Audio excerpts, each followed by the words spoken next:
جب ایک ماں نے اپنے بچے کو بلانے کے لیے کہا کہ لو بیٹا چیز کھجور دیتی ہوں، تو حضور نے فرمایا تیرے پاس کھجور ہے؟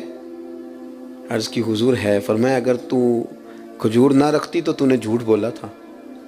یعنی جو دین آپ کو چھوٹے بچے سے بھی سچ بولنے کا درس دیتا ہے، چھوٹے بچے سے بھی، ایک چھوٹے بچے کے ساتھ بھی آپ کلام کریں تو سچی بات کریں، تاکہ وہ بچہ عدم اعتماد کا شکار نہ ہو، وہ آپ کے بارے میں یہ گمان کرے کہ یہاں سے مجھے جو بات ملے گی بالکل خیر کی ملے گی۔ بات چونکہ زیادہ کرنی نہیں، عصر کا وقت بھی قریب ہے، اور چونکہ بہت سارے بزرگ یہاں بیٹھے، اتنی دیر مشائخ کو بٹھانا بہتر نہیں ہوتا۔ حضرت معروف کرخی رحمۃ اللہ علیہ کی خانقاہ میں بغداد کے سب لوگ جمع ہو کے حاضر ہوئے۔ عرض کی حضور بارش نہیں ہو رہی، مہینوں بیت گئے، جانور بھی بھوکے ہیں، پیاسے ہیں، فصلیں بھی ہماری پریشانی کا شکار ہیں، آپ مہربانی فرمائیں، دعا کر دیں۔ تو حضرت معروف کرخی رحمۃ اللہ علیہ فرمانے لگے یہ میری خانقاہ کے سامنے نا ایک دکاندار ہے، ہم اپنی زبان میں کریانے والا کہتے ہیں، یہ دکاندار ہے، گھی بیچتا ہے، گڑ بیچتا ہے، اس سے دعا کراؤ بارش ہو جائے گی۔ یہ نا دکاندار سے، اللہ اکبر۔ تو اب سارے اس کو جانتے تھے، وہ ان کے علاقے کا تھا، کہ حضرت جی اس سے دعا کرائیں۔ فرمایا تمہیں کہا ہے نا کراؤ بارش ہو جائے گی۔ لوگ جمع ہو کے چلے گئے، اس سے جا کے کہا میاں دعا کر دو بارش کے لیے۔ تو وہ کہنے لگا مجھے کہاں دعا آتی ہے، لیکن چلیں قرا سے معذرت کے ساتھ، لفظ تاثیر سے بنتے ہیں تلفظ سے نہیں، اہل دل آج بھی ہیں اہل زبان سے آگے۔ کہا جناب دعا کر دیں۔ کہا مجھے کہاں دعا آتی ہے، حضرت سے کراؤ۔ کہنے لگے انہوں نے بھیجا ہے۔ کہا شیخ نے بھیجا ہے تو کر دیتے ہیں۔ ہاتھ اٹھائے، سادہ آدمی، سادے جملے۔ کہنے لگا اللہ تیرے بندے آئے ہیں اور تیرے بندے نے بھیجے، بارش کے متلاشی ہیں، تو کریم ہے، کرم فرما دے۔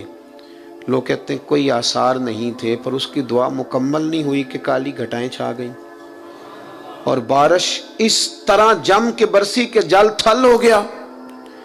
باقی لوگ تو چلے گئے، اہل دل حضرت معروف کرخی کی خدمت میں حاضر ہوئے۔ عرض کی حضور یہ تو ہمارے ساتھ نماز پڑھتا ہے، کلاس فیلو ہے، اسی محلے میں پیدا ہو کے بڑا ہوا ہے، کوئی رات کو الگ سے آ کے نماز پڑھتا ہے؟ فرمایا نہیں، اتنی ہی 5 نمازیں جتنی تم پڑھتے ہو، وہی اس کا حال ہے، کچھ زیادہ نہیں۔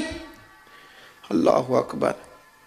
عرض کی حضور پھر کوئی تو خوبی ہوگی کہ قبولیت اس کی دعاؤں کی اتنی قریب ہے کہ وہ کشکول طلب پورا پھیلاتا بھی نہیں کہ رحمت برستی ہے۔ حضور کوئی بات؟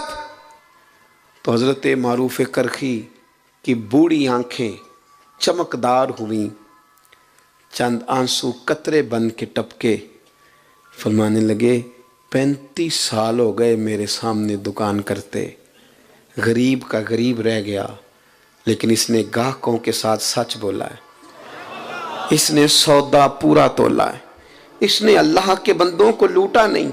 وہ جو 35 سال رب کی بات مانے نا، وہ جب ہاتھ اٹھا دے تو رب بھی مان لیا کرتا ہے۔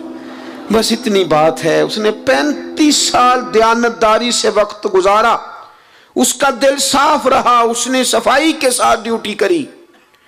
اب وہ جب ہاتھ پھیلاتا ہے تو مالک بھی قبول کر لیتا ہے۔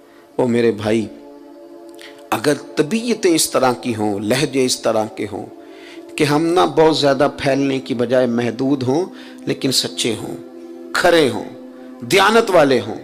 تاریخ ہمیں بتاتی ہے کہ حضرت اسماء بنت ابی بکر صدیق رضی اللہ تعالی عنہ جب چلے گئے نا محبوب کریم علیہ السلام سیدنا صدیق اکبر کو لے کر غار ثور میں، تو ابو جہل کچھ لوگوں کو لے کے ان کے دروازے آیا، شور کیا اس نے۔ جناب اسماء فرماتی ہیں میرا گھر وہ تھا کہ کبھی کسی نے نظر اٹھا کے نہیں دیکھا تھا، میں سردار کی بیٹی تھی، طاقت نہیں تھی کسی کی۔ اس نے شور کیا تو میں پردہ اوڑے باہر نکلی، کہنے لگا کہاں گئے تیرے والد؟ جوانوں غور کرنا، کوئی فائدہ نہیں ہوتا پھر بھی ہم غلط بات کرتے ہیں، کچھ بھی نہیں ہوتا پھر بھی جھوٹ بولتے ہیں، کچھ دنیاوی نفع بھی نہیں، صرف اس مجلس میں تھوڑا ذائقہ پیدا کرنے کے لیے دروغ گوئی۔ پاس سمیٹنے لگا ہوں، سیدہ فرماتی ہیں کہ اس نے کہا کدھر گئے ہیں؟ فرماتی ہیں میرے سامنے 2 راستے تھے، ایک تو یہ تھا کہ میں سچ بولوں اور کہوں غار ثور میں ہے، پر یہ تو وفا کے خلاف ہے، یہ تو پہنچ جائیں گے، حضور کو تکلیف دیں گے۔ اور ایک یہ کہ میں جھوٹ بولوں کہ مجھے پتہ نہیں، اور یہ حضور کی شریعت کے خلاف ہے۔ آپ فرماتی ہیں میرے لیے مشکل آ گئی، کس طرح جھوٹ بولوں؟ صدیق کی بیٹی ہوں اور صدیق اکبر کی نور نظر ہوں، کیسے؟ اور سچ بتاؤں تو کیسے؟ میں سوچ رہی تھی تو اس نے شور کیا، کہا بتاؤ کہاں ہے؟ سنو ملت کے جوانوں، ایک خاتون فرماتی ہے میں نے ساری ہمتیں جمع کر کے کہا اللہ میری مدد کرنا۔ اس نے جب تیسری بار پوچھا کہاں گئے تو میں نے کہا سن پھر، مجھے پتہ ہے وہ دونوں کہاں ہیں، پر میں بتاؤں گی نہیں، میں سچ بولوں گی۔ خبر ہے مجھے وہ کچا رانگے للاری والا جیڑا چڑھ دا تے لیندا رہندا، اے عشق تیرے دا رنگ محمد چڑھ جائے پھر نہیں لیندا۔ کہا نہیں بتاؤں گی، پتہ ہے۔ اتنے بڑے مجمع میں اتنے بڑے سردار کو اس طرح کے جملے، اس نے ایک تھپڑ مار دیا۔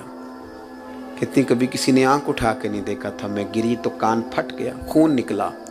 لوگوں نے اسے پکڑا، یار تو سردار ہو کہ بچی کی طرف دیکھتا ہے، شرم کر۔ لوگ لے گئے۔